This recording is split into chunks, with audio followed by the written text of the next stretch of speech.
Honorables conseillers nationaux, nous avons un seul point inscrit à l'ordre du jour. Présentation de l'avant-projet de la Constitution de la République de Guinée aux acteurs de la vie nationale en présence du Comité national du Rassemblement pour le développement. Un seul point à l'ordre du jour. Quels sont les conseillers nationaux qui sont pour? Veuillez lever la main. Baissez. Quels sont ceux qui sont contre? Abstention. L'ordre du jour de la plénière est adopté à l'unanimité.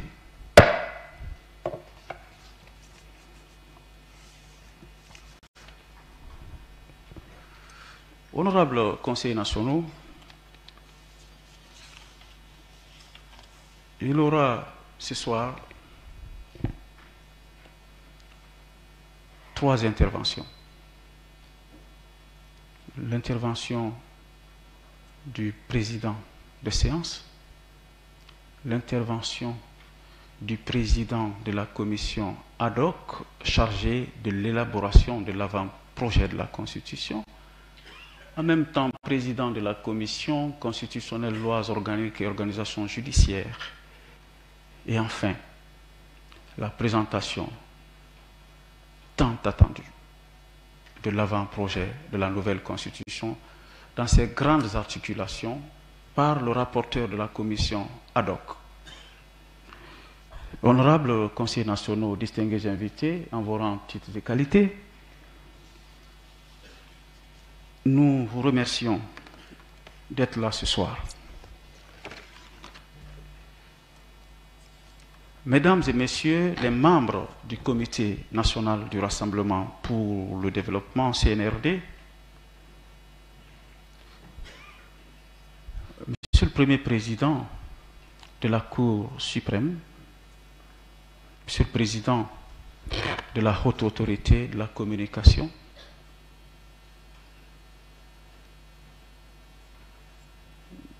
Mesdames et Messieurs les représentants des institutions de la République, Monsieur le Ministre de la Justice et des Droits de l'Homme, garde des Sceaux, représentant son Excellence Monsieur le Premier ministre, chef du gouvernement, Mesdames et Messieurs les membres du cabinet de son Excellence Monsieur le Président de la République, et je fais remarquer la présence du conseiller spécial du Président de la République en charge des relations avec les institutions, le 82e conseiller national. Mesdames et Messieurs les membres du gouvernement,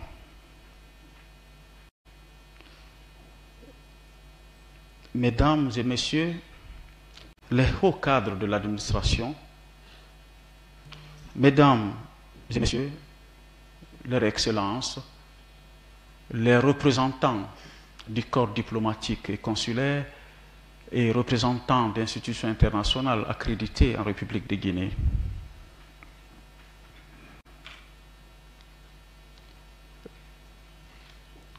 Mesdames et Messieurs, en vos rangs, titres, grades et qualités, tout protocole observé.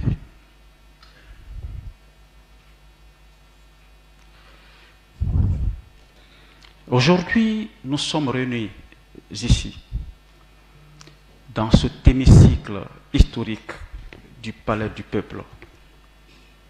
Une occasion historique, une étape cruciale d'un parcours historique et exaltant, tissé de patriotisme, de conscience et d'abnégation.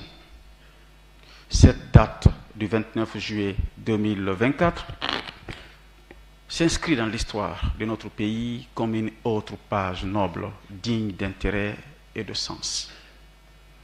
En effet, après 30 longs mois d'attente et de patience, le peuple résilient de Guinée va enfin découvrir la mouture de sa nouvelle constitution à travers un avant-projet.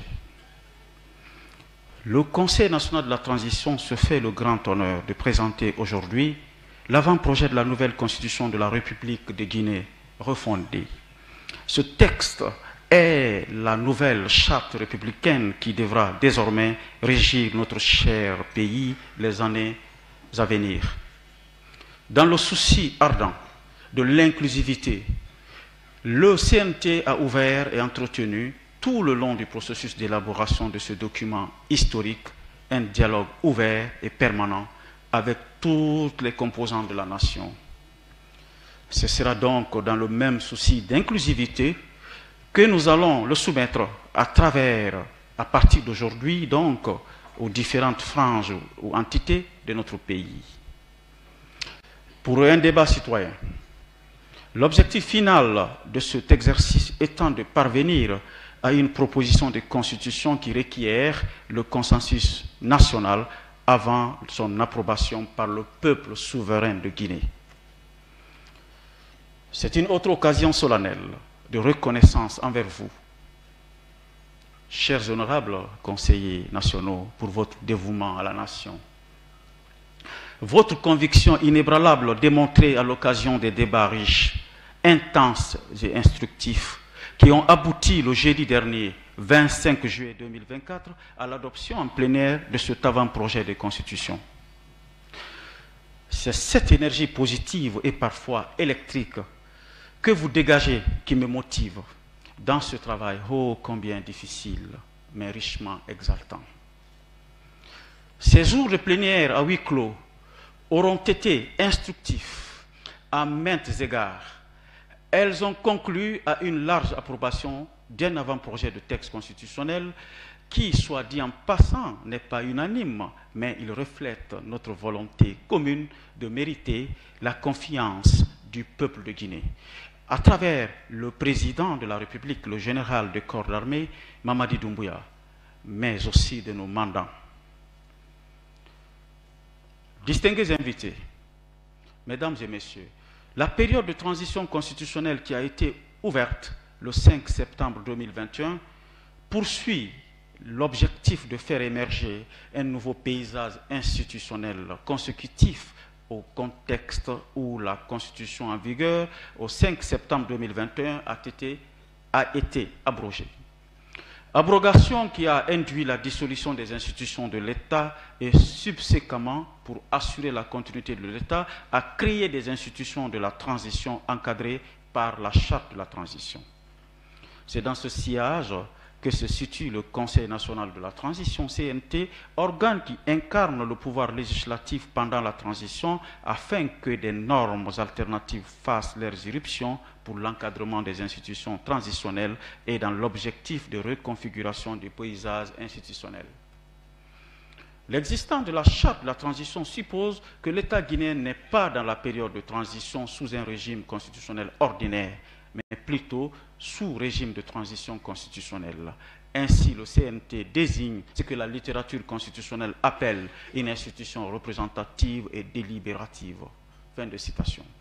En effet, le CNT est véritablement une institution représentative de par la diversité de sa composition et une institution délibérative au regard des règles et de son mode de fonctionnement fixé par la charte de la transition et la loi organique fixant son règlement intérieur. Distingués invités, mesdames et messieurs, après moult insinuations, supputations et préjugés, voici donc le jour tant attendu. Nous nous apprêtons à mettre à la disposition du peuple de Guinée le travail le plus attendu de notre institution, le projet de la nouvelle constitution. Ce texte est-il une nouvelle constitution? Si oui, d'où tire-t-elle son originalité? Quelle est la pensée constitutionnelle qui la sous-tend? En répondant à ces quelques interrogations qui nous semblent fondées d'intérêt et dignes de pertinence, le cheminement logique est édifiant.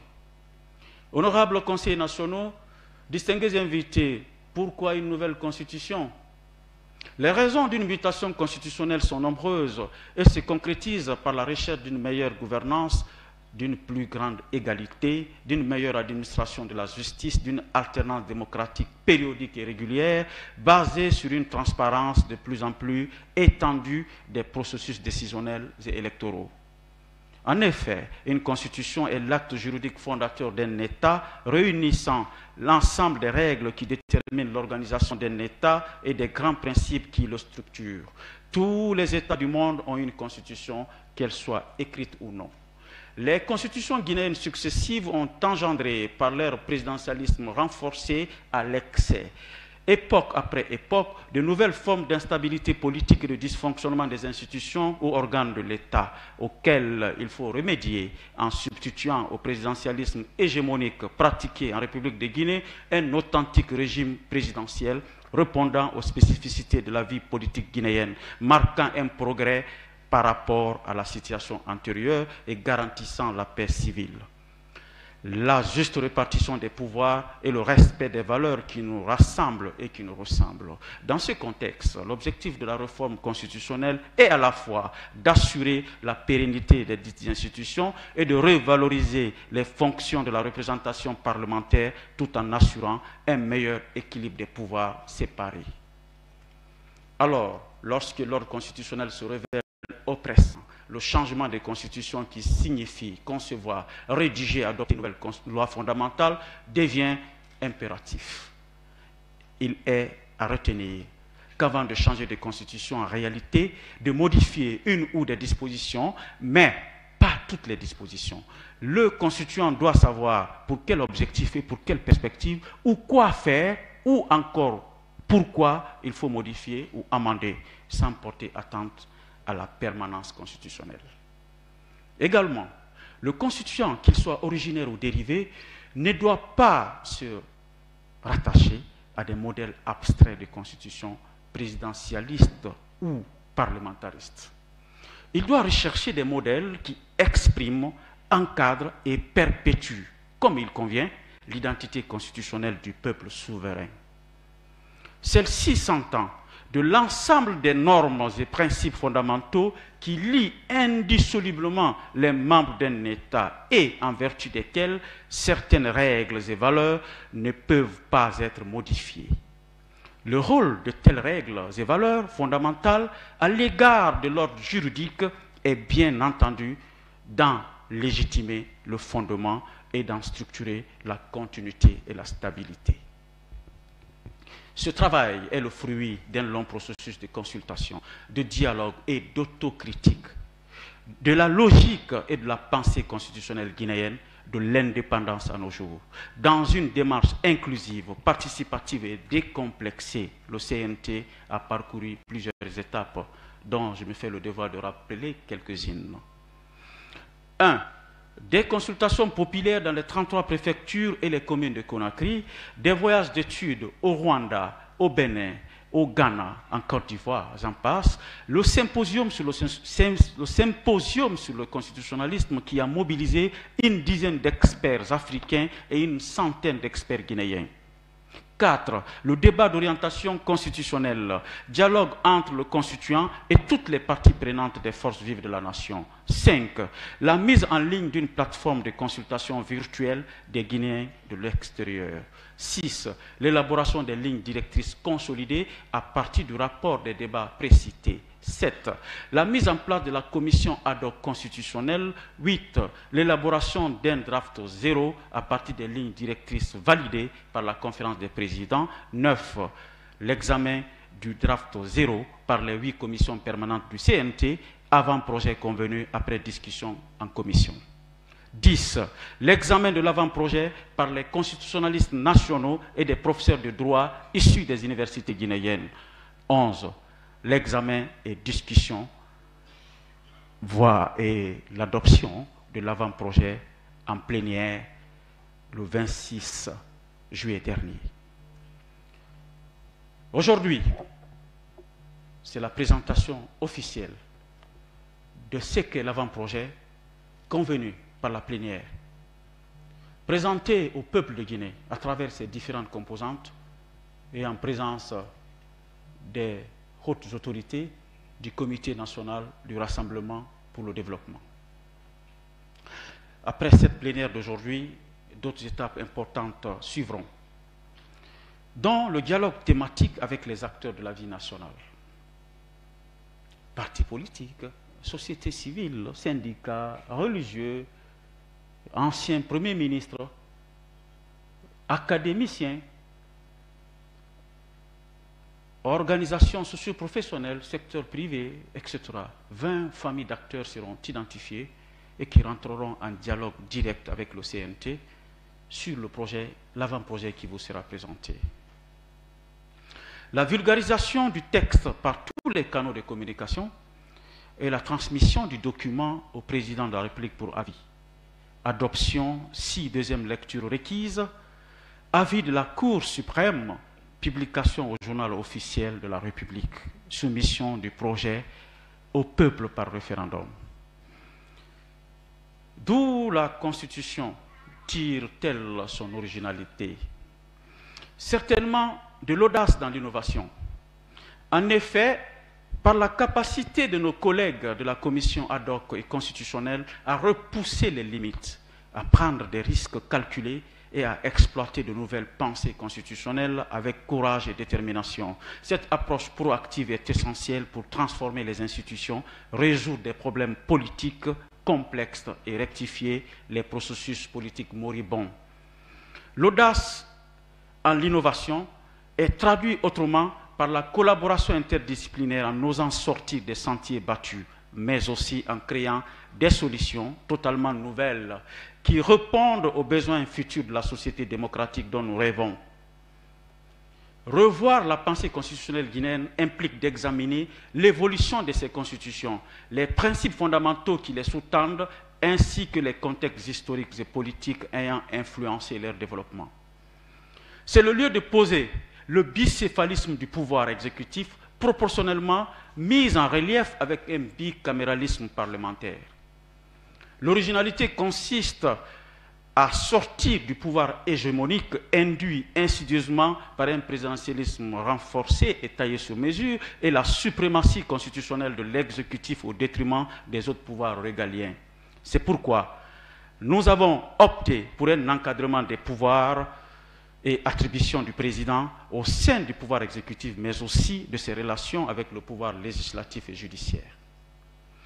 Elle consiste par ailleurs à renforcer l'indépendance du pouvoir judiciaire, des cours et tribunaux et des magistrats. C'est ainsi que nous avons revu la composition du Conseil supérieur de la magistrature et limité l'influence du ministre de la Justice en son sein.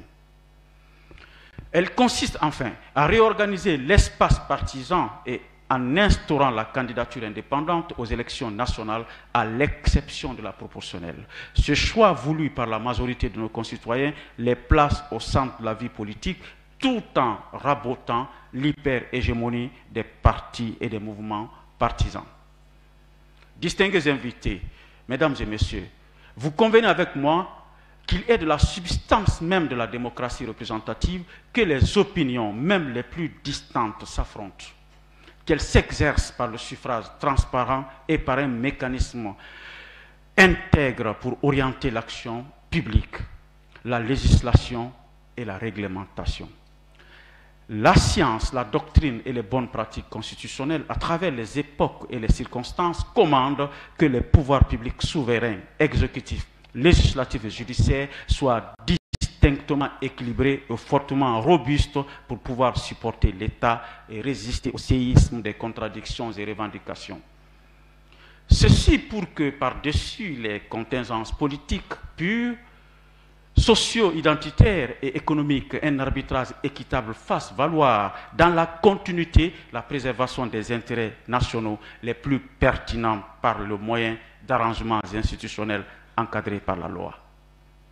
La Guinée, notre patrimoine commun, est intemporel au fil des époques et des péripéties politiques, a fini par normaliser un autre pouvoir, certes pas souverain, mais légitime, les légitimités traditionnelles. Que ferons-nous d'elles dans le contexte actuel?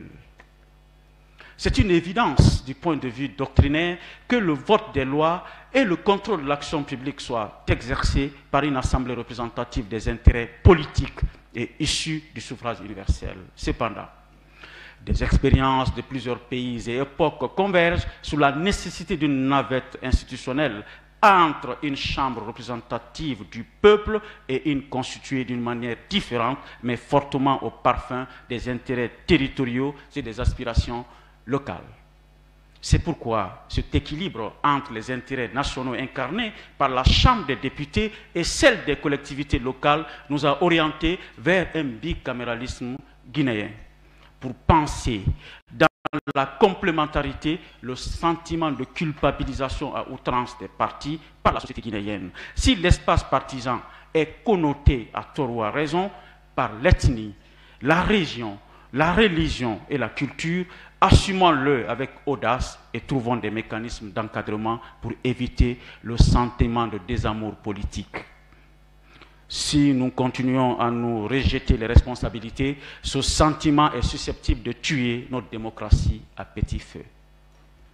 Enrichi par l'histoire politique et des dysfonctionnements institutionnels des 30 dernières années, les régions, les collectivités locales et les intellectuels les plus représentatifs font leur entrée au Parlement par la porte appropriée pour représenter les intérêts nationaux issus de l'addition des intérêts locaux de l'ensemble des collectivités, mais aussi des aspirations les plus profondes d'une certaine envergure et par les notabilités et personnes ressources. Distingués invités, c'est l'occasion pour moi donc de le dire du haut de cette tribune que la Guinée va amorcer un tournant décisif de son histoire à travers un bicaméralisme parlementaire avec une navette imparfaite qui réponde aux spécificités de la Guinée. Bien méritée, cette chambre dont les contours sont dessinés par la nécessaire obligation de trouver des solutions guinéennes à l'épineuse question de l'ethnicité qui pourtant aurait dû être un atout si elle n'avait été impunément galvaudée par le comportement déloyal d'une certaine élite envers la nation. Cette nation guinéenne, à quadripartition géopolitique très sensible, mérite d'être intégrée dans les fondamentaux juridiques et institutionnels comme gage d'une stabilité sociopolitique et économique durable. Une première, il faut aller lentement pour ne pas que l'impasse politique gangrène en blocage institutionnel. Une navette imparfaite entre les deux chambres pour éviter les longues paralysies de l'État. Fortement sollicité lors des différentes consultations populaires, l'instauration de la candidature indépendante ou citoyenne à toutes les élections de la base au sommet et son encadrement par un système de parrainage des électeurs ou des élus est une manière d'oxygéner la vie politique nationale. Ensemble, par nécessité d'efficacité et d'efficience, nous avons procédé à une rectification de nombreuses institutions, sans pour autant dénaturer leur rôle dans l'authenticité démocratique universelle. Certaines ont été requalifiées sans dénaturer leur essence démocratique. La Commission nationale pour le développement a été pensée comme une recette pour soigner l'éternelle problématique de la mise en cohérence de l'action économique aux réalités régionales, surtout la nécessaire distribution des richesses nationales afin qu'elles profitent à toutes les couches de la population dans un esprit d'équité intergénérationnelle. Cette institution technico-stratégique de l'État au secours des pouvoirs législatifs et exécutifs sera constituée de hauts cadres les plus méritants et surtout qui ont fait leurs preuves dans la super technostructure de l'État et du monde académique, du secteur privé national et de la société civile. Des profils comme anciens ministres du Plan, des anciens ministres des Finances, des anciens premiers ministres, recteurs d'universités, chercheurs, etc., qui ont accompli des actes méritoires et ont pu garder leur intégrité, trouveront des points de chute pour qu'aucun Guinéen ne soit dédaigné à cause de sa neutralité ou de sa rectitude professionnelle ou sociale. Le fondamental concept de la gouvernance a aussi fait l'objet d'une exégèse attentionnée afin de l'aligner sur les réalités sociétales de la Guinée. Les dimensions santé et éducation sont redéfinies, redimensionnées, hiérarchisées et mises en emphase avec les priorités de l'État dans les politiques publiques. Le repositionnement de l'éducation civique comme la colonne vertébrale de la démocratie est vectrice de développement durable. La prescription de l'impériosité de la mise en synchronisation des principes démocratiques universels avec nos valeurs culturelles authentique guinéenne. Pour le faire, la Commission nationale de l'éducation civique et des droits de l'homme a été conçue pour contribuer à cette finalité.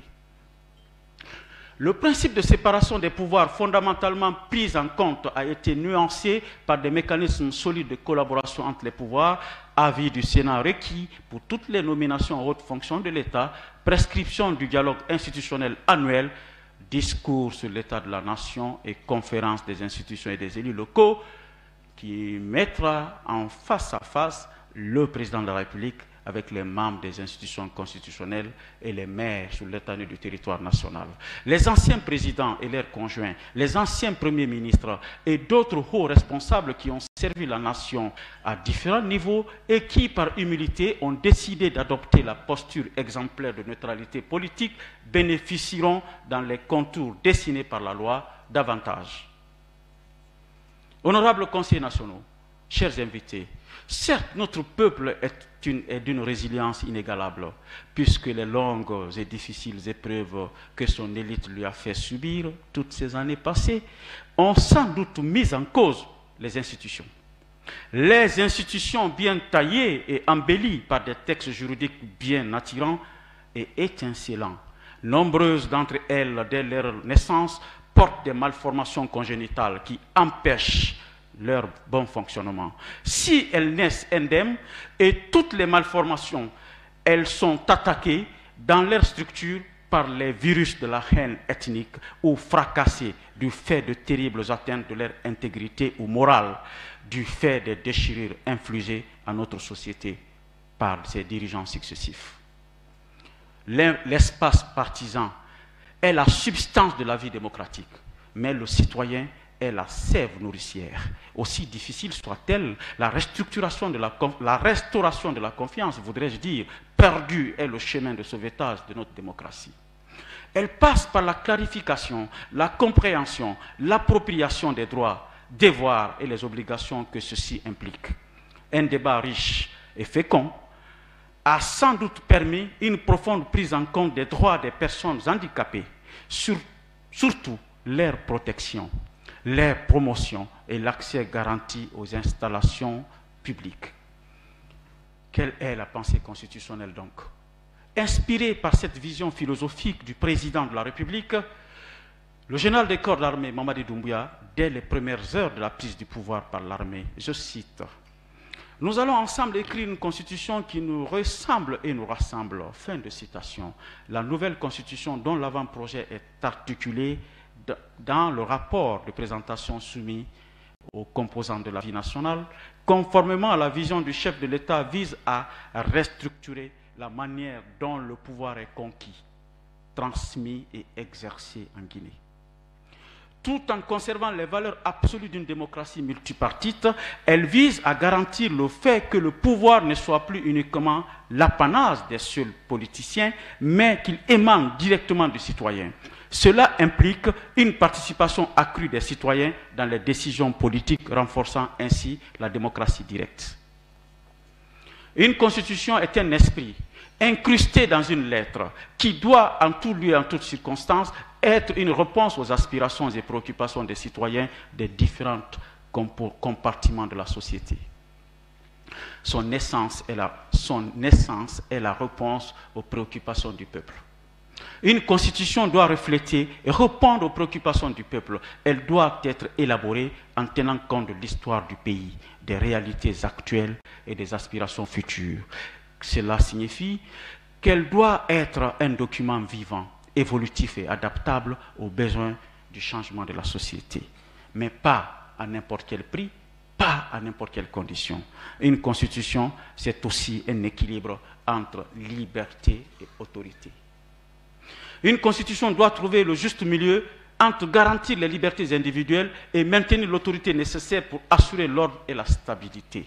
Cet équilibre est essentiel pour éviter les abus de pouvoir tout en permettant une gouvernance efficace. Les libertés civiles doivent être protégées tout en garantissant que l'autorité politique puisse agir de manière décisive, juste et équitable. Du point de vue structurel, une constitution est aussi et surtout des institutions et une culture de gouvernance. Elle doit établir des institutions solides et des pratiques de gouvernance qui incarnent son esprit. Les institutions doivent être conçues pour fonctionner de manière rationnelle et efficace.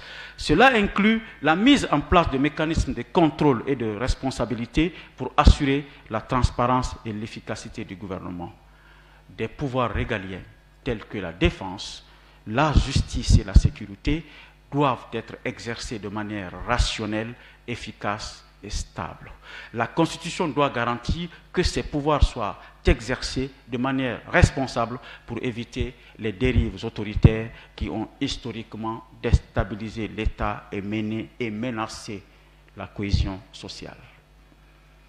Distingués invités, le projet constitutionnel en perspective dont l'avant-projet vous sera présenté par le rapporteur de la Commission constitutionnelle du CNT est une garantie des libertés et un équilibre de l'autorité, tel que promu par le président de la République.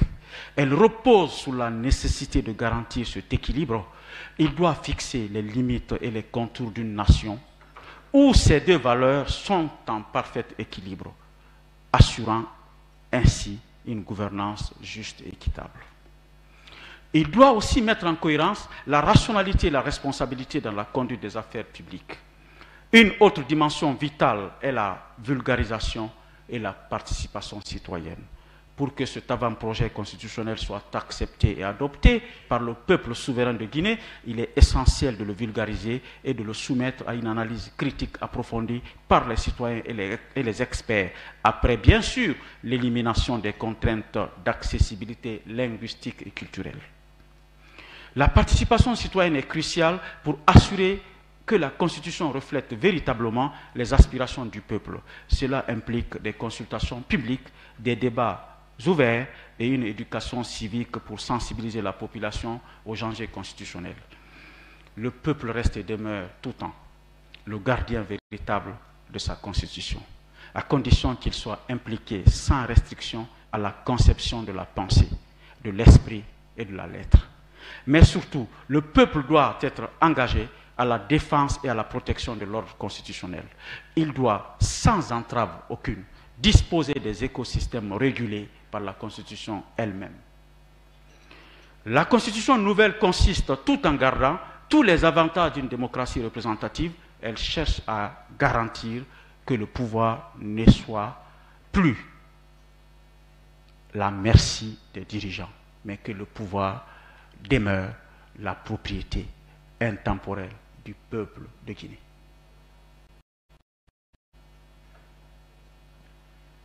C'est le sens de la consécration du droit de pétition comme modalité d'expression démocratique directe des citoyens pour rectifier les abus et excès de ceux qui sont nantis d'exercer la souveraineté nationale par substitution légitime du peuple.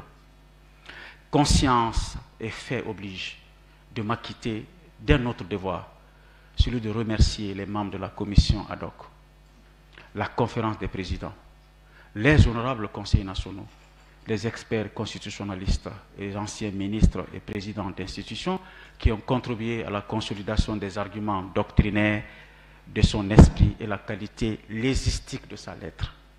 Cette année, la journée du jeudi 25 juillet dernier, les images de ces instants resteront gravées dans mes souvenirs, car la finesse des interrogations, la vigueur des contributions et l'environnement particulièrement électrique de la plénière sont et resteront gravés en lettres d'or dans les annales de l'histoire de notre pays. Malgré les contradictions, oppositions et controverses, chers collègues, vous avez su garder l'intérêt national avec une constance digne d'être citée.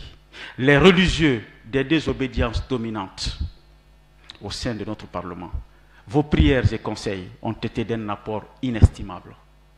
Le président de la République, chef de l'État, en tant qu'homme de foi, infini honneur est mien de conduire cette institution vitale de la transition sous votre guidance éclairée. Une relation empreinte de patriotisme et de respect indéfectible de notre peuple. Éclairé par Dieu, sans ingérence et sans interférence, vous avez tenu jusqu'au bout à l'indépendance, l'impartialité et l'autonomie du CNT dans la conduite de sa mission conformément à la charte de la transition. Puisse Allah, le miséricordieux, répandre sa grâce sur le peuple de Guinée, inspirer ses dirigeants et apaiser les esprits de ses populations dans la diversité pour que la Guinée gagne. Amen.